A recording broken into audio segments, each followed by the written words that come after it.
Good evening, everyone, and welcome to the Royals Recap, the abbreviated version. I'm here on the road and away from my normal setup, but it's still Jacob Milham, one half of the Royals Rundown podcast. If you're listening to this, thank you so much for supporting us. And tune in tomorrow for our full-length episode where myself and Jeremy Greco will dive in to everything Kansas City Royals. But for now, let's go ahead and sit on back and talk about Saturday night's win. Royals win 7-2 over the Los Angeles Dodgers, and you can hear them from the West Coast saying, hey, hey, hey, hey. Let's talk about it. All right. The hero that everyone needs to know is, believe it or not, MJ Melendez. All right, the man had an absolutely stellar 12-pitch at-bat with bases loaded, 2 outs, and what does he do? He responds with a grand slam, the first one of his career, and the first Royals grand slam this season. So congratulations to Mendy King, who is the Sonic Slam inning winner, walking away tonight with $25,000, which is absolutely insane to me. And listen, this lineup, up and down, got it done tonight. Like, this was a really good night at the plate for the Royals. And I mean, I'm looking up and down this. Dairon Blanco, he was struggling at the plate. He was kind of ugly, not gonna lie there. But everyone else reached base at least once. Well, hold on. Excuse me. I was incorrect. Nick Lofton did not, and Adam Frazier did not. So excuse me there. But Garrett Hampson had to hit. MJ Melendez, he had 2 hits and those 4 RBI. Freddie Fermin, he had to double to the corner. That was really pivotal in the Royals scoring effort, scoring a run tonight with a hit and 2 walks of his own. So that is just huge production from him. Nelson Velasquez, he didn't have a hit tonight, but he did draw a walk himself, so that was good. Vinny Pasquantino, I would say he was on one, but, I mean, drawing 2 walks tonight, tacking a hit onto it. Like, this was just a really solid night for Vinny, I think. And if you look at the numbers, Vinny does a much better job of drawing walks against righties. So it shouldn't be a surprise, but I just enjoyed what he did. I enjoyed watching it. If you needed to go back and watch any player's performance tonight, I think it's Vinny Pasquantino. Bobby Witt Jr. had another multi-hit game. Also had a stolen base where he and Michael Garcia pulled off a double steal, which was immaculate. I love those. And Bobby Baseball is still doing Bobby Baseball things. That batting average rising up to 326 on the season with an OPS at 928. Just pacing the AL shortstop race, and really outside of a couple of other players, I think we can all agree that Bobby Witt Jr. is the best infielder in the American League right now. If you disagree with me, I would love to hear it. I would love to hear who you have over Bobby right now and why. You can shoot me an email, or you could hit me up on X. The links are down in the podcast description below. But all of this, they did score 7 runs. Okay, they scored 7 runs. They got their 7 hits. They drew 6 walks, which was great.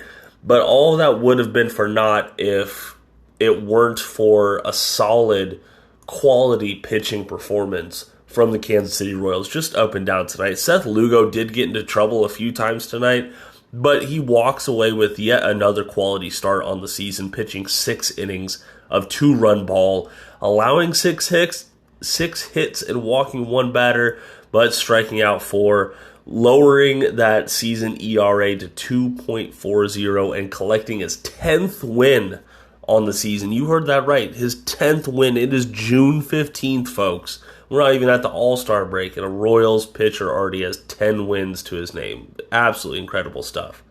John Schreiber, Sam Long, and Nick Anderson come together to pitch 3 scoreless innings of relief, not allowing a single hit either. Okay, they did allow a couple of walks, but each one got a strikeout, and all in all, they put this Dodgers lineup to bed. A very potent lineup. I was a little nervous seeing Sam Long face off against Shohei Ohtani, and I get it, he walked him, but that was much better than the alternative, I will say, and ultimately he did record 4 outs. Sam Long did, at least. A very exciting game. Just a great way to rebound after Friday's frustrating loss, I will say is the right word for that as I sit here today. This was really refreshing, maybe is the way to describe this win. Because this was a time where the Royals were like thoroughly kind of a step above in every facet of the game, and there is an asterisk to all this, which I should say, because I know someone else will remind me of it. The Dodgers starter tonight, Yamamoto, unfortunately, he exited the game after only pitching 2 innings tonight with some tricep tightness, according to their beat reporter.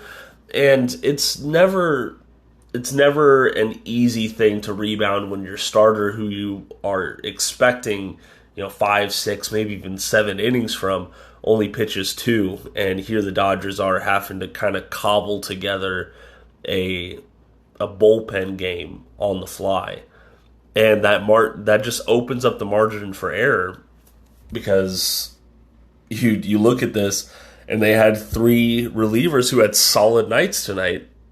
Ramirez, the former Royal, Yarborough, and Grove was okay, but Trinan, who allowed MJ Melendez's grand slam, and then Banda, who came in relief of him, they allowed 6 earned runs between the 2 of them, and they combined for 3 innings of work. Like,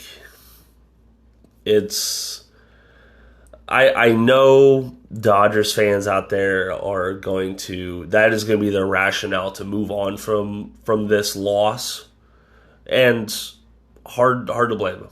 It really is. They have bigger things to worry about when they're not their ace, but their 25-year-old off-season acquisition, who had a sub-3 ERA, had a whip of 1.07, like just a guy who is really getting things done in his first MLB season, when he exits the game early for a very concerning reason.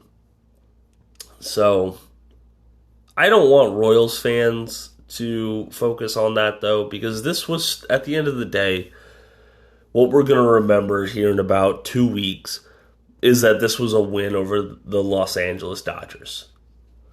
Okay, this was the win that got the Royals to 41-31. And this was a thorough win where the Royals could have beaten themselves. They had plenty of opportunities to, but the supporting cast really came together and solidified this win for the Kansas City Royals.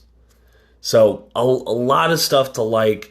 I'm sitting here and looking forward to Sunday. First pitch is at 3:10 Kauffman Standard Time, and just think about it. How would you feel if the Royals walk away Sunday evening with a series win over the Los Angeles Dodgers? Like, just think about that.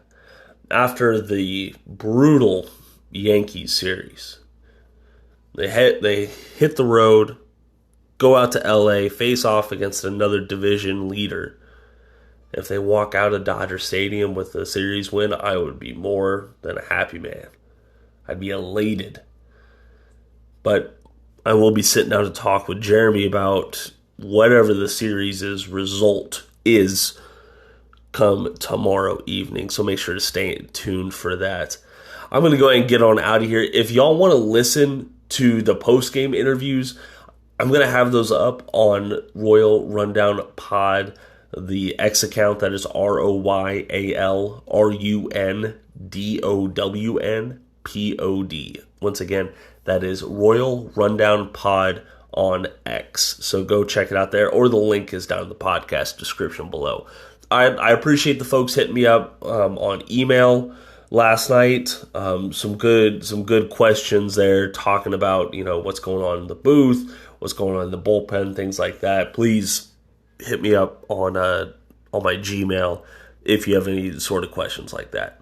Once again, my name is Jacob Milham. I'm going to get on to bed. Thank you so much for joining me tonight, and until next time, go Royals!